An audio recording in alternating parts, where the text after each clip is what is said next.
Bismillahirrahmanirrahim. Assalamualaikum warahmatullahi wabarakatuh. Berita Al-Hijrah 2 Syawal bersama saya Nazirah Syaringat. Kita saksikan tajuk utama malam ini. Individu langgar lari imam ditahan.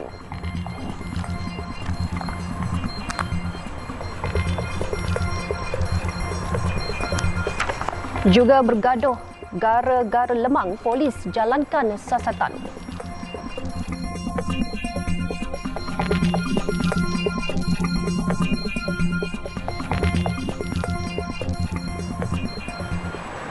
Imam masjid yang dilanggar sebuah pacuan 4 roda semasa pulang selepas menunaikan solat sunat Aidilfitri Jalan Parit Haji Yusof Benut pagi semalam dilaporkan selamat. Ketua Polis Daerah Pontian Superintenden Muhammad Syafiee Taib berkata, mangsa berusia 39 tahun yang cedera di bahagian mulut menerima rawatan di Hospital Sultanah Nora Ismail Batu Pahat. Sementara itu, pemandu pacuan 4 roda yang merupakan lelaki berusia 33 tahun ditahan untuk siasatan. Dia dibebaskan dengan jaminan polis selepas dia ambil keterangan sementara kertas siasatan dilengkapkan. Saringan air kencing terhadap pemandu didapati negatif dadah. Polis semalam telah menerima laporan pada petang semalam berikutan video tersebut tular di media sosial. Dalam satu kenyataan hari ini, polis mengingatkan orang awam agar tidak membuat spekulasi negatif terhadap insiden kemalangan tersebut. Ini kerana polis sudah menjalankan siasatan terperinci dan tindakan undang-undang akan diambil sekiranya menyebarkan berita tidak benar. Kes tersebut disiasat mengikut Seksyen 42 Akta Pengangkutan Jalan 1987. Seorang peniaga lemang ditahan bagi membantu siasatan memukul seorang lelaki warga emas yang mendakwa lemang dibelinya mentah. Kejadian berlaku di sebuah gerai di Jalan Bukit Beruang Utama Melaka Jumaat lepas. Ketua Polis Daerah Melaka Tengah ACP Christopher Patit berkata, kejadian kira-kira 8 malam itu menyebabkan mangsa yang juga pesara tentera berusia 61 tahun luka di bahagian telinga kiri dan tangan kanan kerana terkena serpihan buluh lemang yang dibelah. Mangsa kini dirawat di Hospital Melaka. Beliau berkata sebelum kejadian, warga emas itu datang ke gerai berkenaan untuk menukar lemang yang dibeli pada sebelah pagi kerana didapati masih mentah. Sebaik tiba di gerai berkenaan, mangsa mendakwa telah menunjukkan lemang yang dibeli di dalam bekas plastik kepada peniaga lemang iaitu seorang lelaki berusia 40 tahun tetapi peniaga itu tidak mahu melihatnya. Peniaga tersebut kemudian membelah satu daripada lemang yang dibeli mangsa dan menunjukkan lemang tersebut masak sepenuhnya sebelum berlaku pergaduhan mulut antara mereka. Beliau berkata peniaga berkenaan dikatakan bertindak memukul mangsa dengan buluh lemang di bahagian telinga kiri dan terkena pada tangan kanan sebelum mangsa beredar meninggalkan gerai. Siasatan awal mendapati kejadian berlaku kerana peniaga itu mendakwa mangsa mencampak lemang yang dikatakan tidak masak dalam bekas plastik kepadanya dan mahu menularkan video kejadian yang dirakam agar orang ramai tidak datang ke gerai tersebut.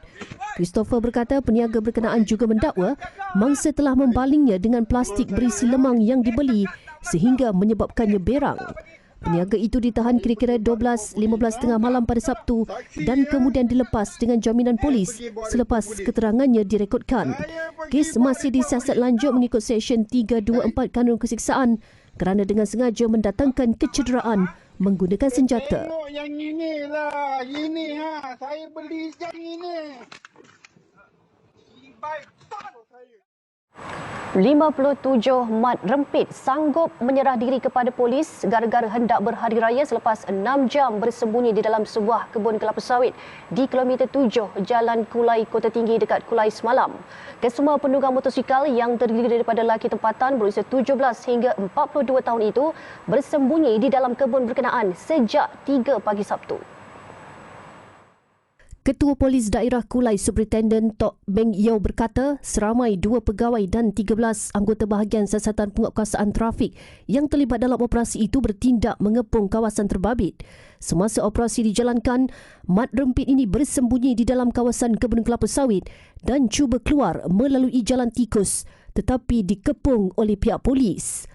Akhirnya pada 9 pagi seorang demi seorang menyerah diri kerana buntu dan tidak tahan dengan keadaan dalam kebun sawit yang panas, ditambah ada yang menyatakan lapar dan rindu juadah hari raya pertama. Beliau berkata susulan itu sebanyak 140 saman telah dikeluarkan atas pelbagai kesalahan termasuk tiada lesen memandu dan pelindungan insurans, lesen tamat tempoh, nombor pendaftaran tidak mengikut peraturan, ubah suai exhaust serta tidak memakai topi keledar. Tok berkata sebanyak 39 motosikal turut disita mengikut Seksyen 64 Akta Pengangkutan Jalan 1987.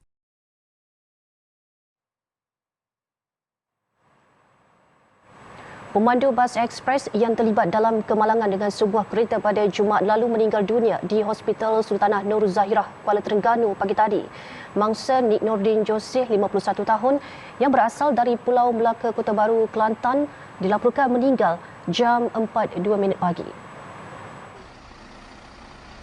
Timbalan Ketua Polis Daerah Kuala Terengganu, Superintendent Wan Muhammad Zaki Wan Ismail berkata, mangsa sebelum ini menerima rawatan di hospital sama kerana mengalami kecederaan pada bahagian limpa dan patah kaki kiri. Nahas dua kenderaan itu meragut nyawa pasangan suami isteri, Cikgu Yusuf Ali Cikgu Embong 52 tahun dan isterinya Siti Faridaf Ahmad 46 tahun selepas kereta dinaiki mereka bertembung dengan bas ekspres.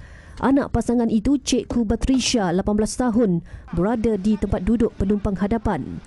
Jumaat lepas, media melaporkan sepasang suami isteri maut setelah kereta Pro 2 Myvi dinaiki mereka bertembung dengan sebuah bas ekspres di kilometer 21 Jalan Kuala Terengganu, Kota Baru, kira-kira jam 12.45 tengah hari.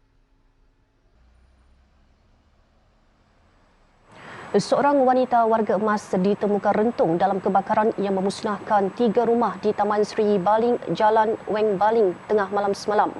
Mangsa terkorban dikenali sebagai Lim Pai Luang alias Lim Pek Ai, 82 tahun, yang dilaporkan tinggal sendirian di sebuah daripada rumah terbabit. Ketua Polis Daerah Baling Superintendent Syamsuddin Mamad dalam satu kenyataan hari ini berkata, pihaknya menerima panggilan kecemasan berhubung kejadian itu pada jam 12.01 tengah malam sebelum mengarahkan anggota unit rondaan bermotosikal ke lokasi. Sebaik tiba di lokasi, api didapati sedang marak dan anggota polis membuat kawalan sementara menunggu pihak bomba tiba. Pasukan bomba dengan kekuatan 10 anggota kemudian melakukan operasi pemadaman. Kebakaran berjaya dikawal daripada merebak ke rumah lain. Hasil pemeriksaan, pihak bomba menemukan satu mayat rentung. Mangsa dipercayai terperangkap di dalam rumah berkenaan ketika kebakaran. Tiada mangsa lain dilaporkan terbabit dalam insiden itu. Kebakaran dipercayai bermula dari rumah mangsa yang maut sebelum merebak ke kediaman lain yang terletak bersebelahan. Berdasarkan laporan awal, punca kebakaran disyaki litar pintas. Tiada unsur jenayah didapati setakat ini. Bagaimanapun, siasatan masih diteruskan untuk mengenal pasti punca sebenar kejadian. Siasatan diklasifikasikan sebagai mati mengejut dan mayat mangsa dihantar ke Hospital Sultanah Bahiyah Al-Usta untuk tindakan lanjut.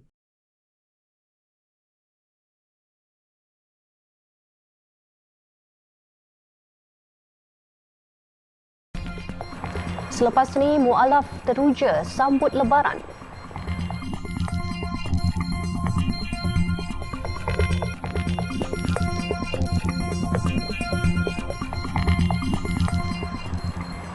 Alhamdulillah, bertemu kembali. Rumah terbuka Aidilfitri Perdana Menteri Datuk Seri Anwar Ibrahim dan Jemaah Menteri Kerajaan Perpaduan di 6 negeri dijadual berlangsung bermula antara 29 April hingga 14 Mei depan. Menteri Komunikasi dan Digital Fahmi Fazil dalam satu kenyataan hari ini memaklumkan rumah terbuka Aidilfitri Malaysia Madani itu terbuka kepada orang ramai bagi memberi peluang mengiratkan silaturahim. Tarikh, lokasi dan waktu rumah terbuka Perdana Menteri itu adalah seperti yang tertera.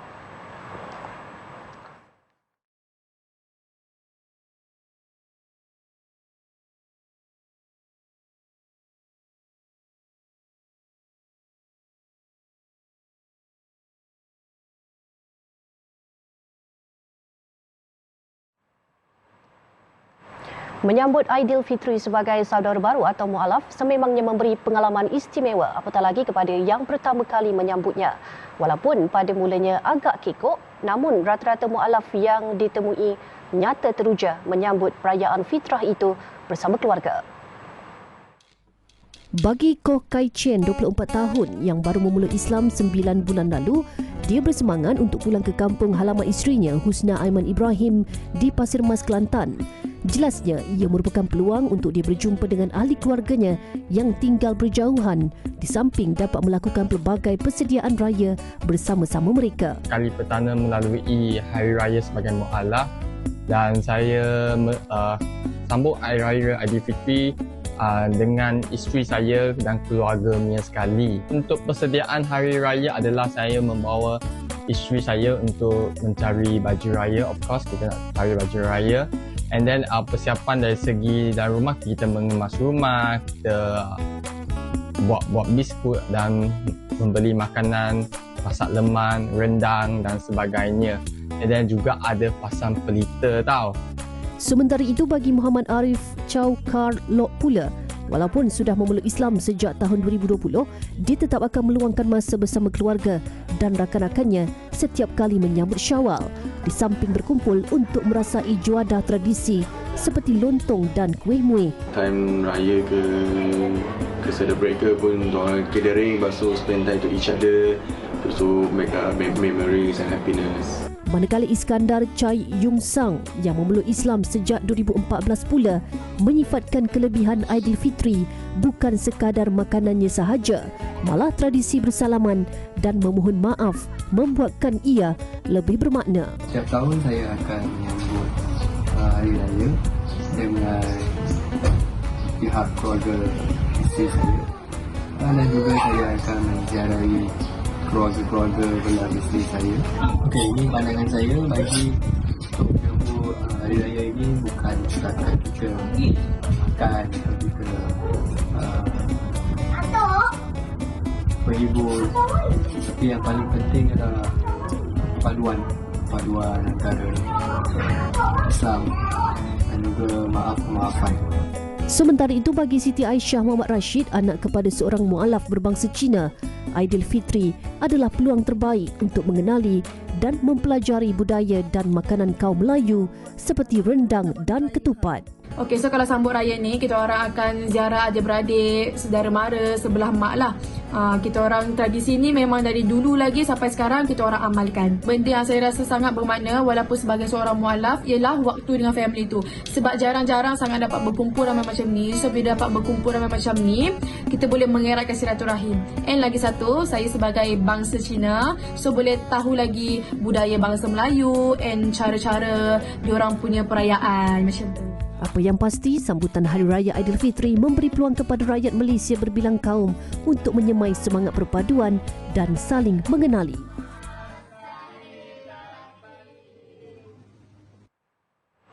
Dan ketika warga kota pulang ke kampung halaman untuk meraihkan Hari Raya bersama keluarga, pekerja asing pula mengambil peluang cuti perayaan untuk bersiar-siar di ibu negara. Walaupun berjauhan dengan keluarga, namun Lebaran tetap meriah bersama rakan-rakan senegara. Tinjauan kru berita Al-Hijrah di sekitar ibu negara mendapati beberapa lokasi popular seperti Menara Berkembar Petronas KLCC dan Dataran Merdeka dibanjiri warga asing, antaranya Bangladesh dan Indonesia. Menurut RD Sofian dari Sumatera, Indonesia yang bekerja sebagai kontraktor, dia tidak pernah terlepas meraihkan perayaan itu sejak tinggal di Malaysia 5 tahun lalu. Baginya, pertemuan ketika Syawal bersama rakan-rakannya adalah waktu terbaik selain dapat membeli belah dan menikmati keindahan Malaysia. Saya dari Indonesia. Saya sudah 5 tahun lah, kurang lebih 5 tahun macam itu dekat Malaysia macam ini.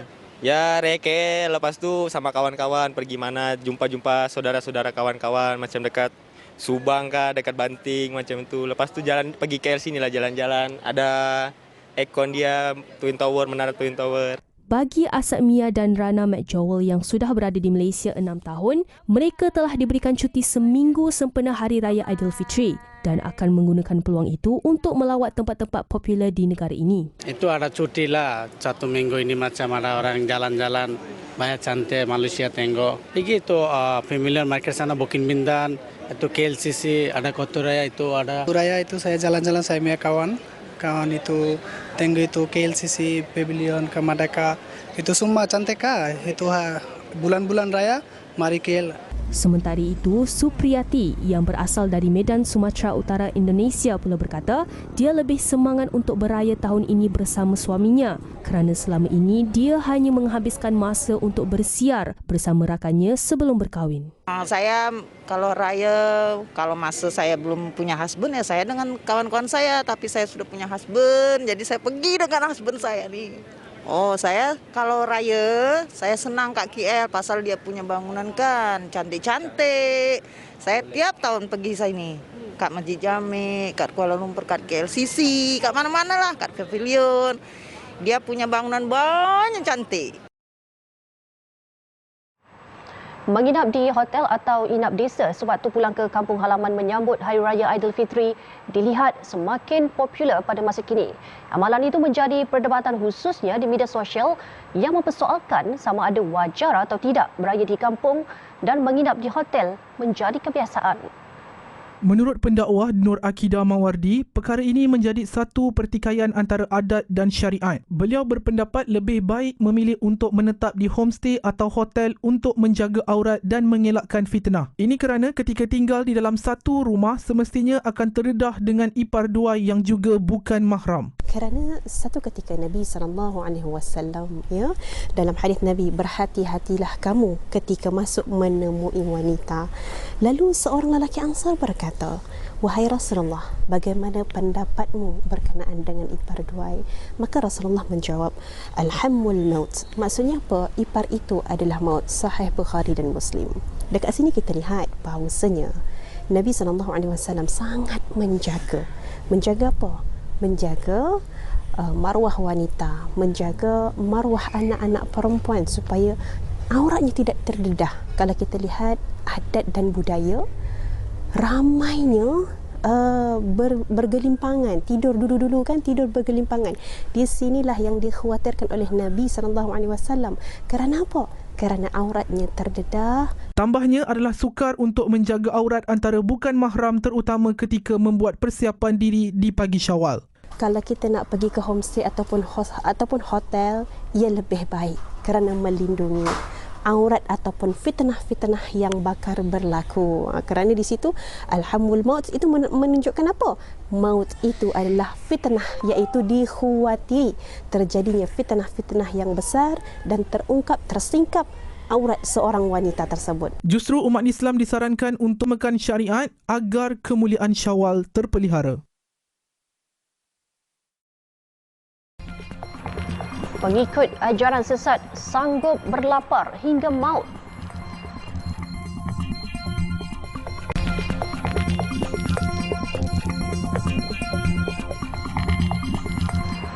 Alhamdulillah, masih bersama berita Al-Hijrah. Kita ke perkembangan luar negara. 21 mayat ditemui polis Kenya di dalam hutan di Bandar Malidi. Penemuan itu selepas pihak berkuasa sedang menyiasat satu kes mengenai sekumpulan kultus, iaitu gerakan yang mengamalkan ajaran sesat atau mistik yang diarah berlapar. 3 kanak-kanak antara mayat yang dijumpai manakala selebihnya berusia antara 17 hingga 49 tahun. Polis percaya lebih banyak mayat akan ditemui. Kubur itu terletak di hutan Shakahola, iaitu lokasi 15 ahli kultus Good News International Church yang diselamatkan. Susulan kejadian itu, ketua ahli kultus tersebut, Padri Mackenzie, ditahan dan akan didakwa. Mackenzie menafikan terlibat dalam tragedi itu, namun dia tidak dibenarkan diikat jamin. Sebelum ini, Padri itu dilaporkan tidak membenarkan pengikutnya makan dan minum bagi membolehkan mereka bertemu Tuhan. Bagaimanapun, pakar patologi akan menjalankan beberapa ujian DNA bagi menentukan punca kematian sama ada disebabkan kebuluran atau tidak.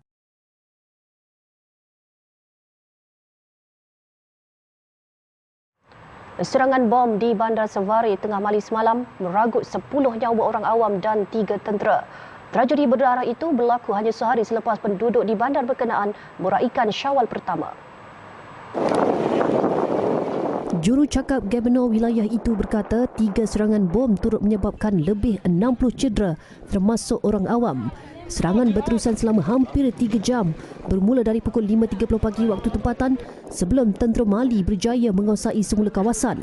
Setakat semalam, tiada individu atau kumpulan mengaku bertanggungjawab atas serangan tersebut. Saksi kejadian memberitahu bahawa 4 letupan kuat kedengaran dan diikuti dengan bunyi tembakan senjata automatik manakala asap turut kelihatan berhampiran lapangan terbang. Serangan bom kereta turut menyasarkan pangkalan udara di Sevare dan memusnahkan rumah berhampiran lapangan terbang terbabit. Memetik laporan Al Jazeera, orang ramai bertungkus lumus mencari mangsa yang tertimbus di bawah runtuhan. Kerajaan Mali dalam satu kenyataan menerusi siaran televisyen negara kemudian berkata serangan itu berjaya dihentikan oleh tentera di Sevare. Tambah kenyataan itu, 3 kenderaan yang dipenuhi bahan letupan telah musnah akibat tembakan dron tentera.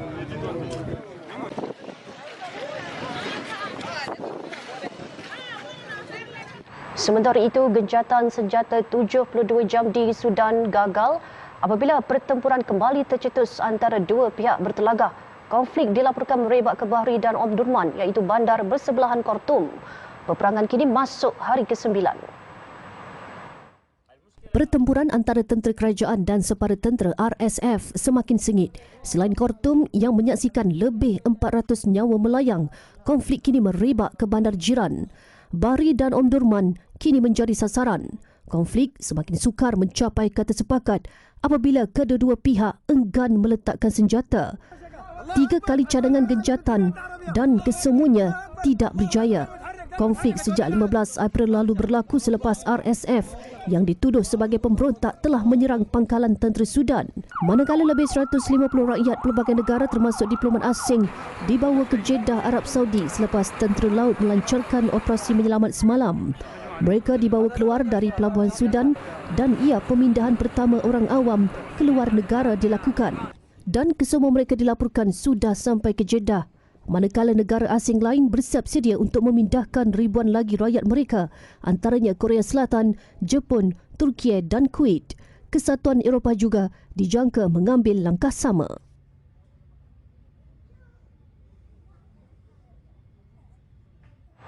Ribuan penunjuk perasaan berarak di bandar Sèvres Selatan Perancis. Demonstrasi itu bagi membantah rancangan membina lebuh raya baharu yang didakwa akan mencemarkan dan menambah pemanasan global serta mengancam kepelbagaian biologi.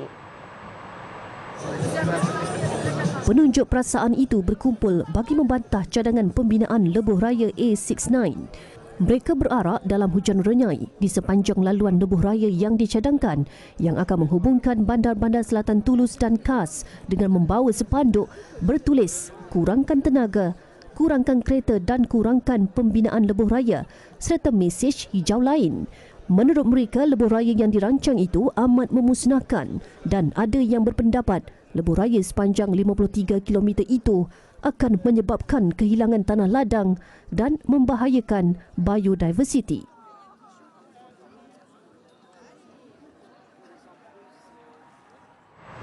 $3,500 burung daripada lebih 400 spesies bakal dipertontonkan di sebuah taman burung baharu di Singapura bermula 8 Mei ini. Ia bagi menggantikan Taman Burung Jurong yang ditutup pada Januari lepas. Taman baharu seluas 17 hektar itu menyediakan 8 sangkar yang akan menempatkan pelbagai spesies burung berbeza. Ia turut direka khas bagi memberi peluang kepada pelawat untuk mendekati spesies tersebut. Malah, ia tampil unik dengan suasana berbeza seperti sawah padi di Asia Tenggara, pedalaman Australia dan hutan hujan Afrika. Ketika pratonton media pada Jumaat, pelawat berpeluang melihat flamingo dan spesies burung kakak tua yang ditempatkan di ruang sama. Malah, pelawat juga tidak kekok mendekati burung enggang yang jinak. Taman burung yang dikendalikan oleh Mandai Wildlife Group ini merupakan satu populasi terbesar bagi spesies burung yang dikendalikan di bawah satu institusi.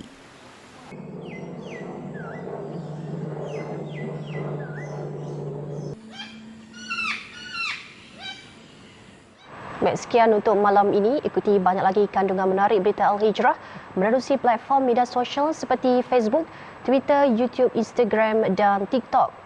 Juga layari alhijrahnews.com untuk laporan berita dalam dan luar negara serta artikel eksklusif. Saya Nazira Syaringat, satukan ummah dengan ilmu bagi memperkasa Malaysia Madani. Assalamualaikum dan selamat Hari Raya Aidilfitri.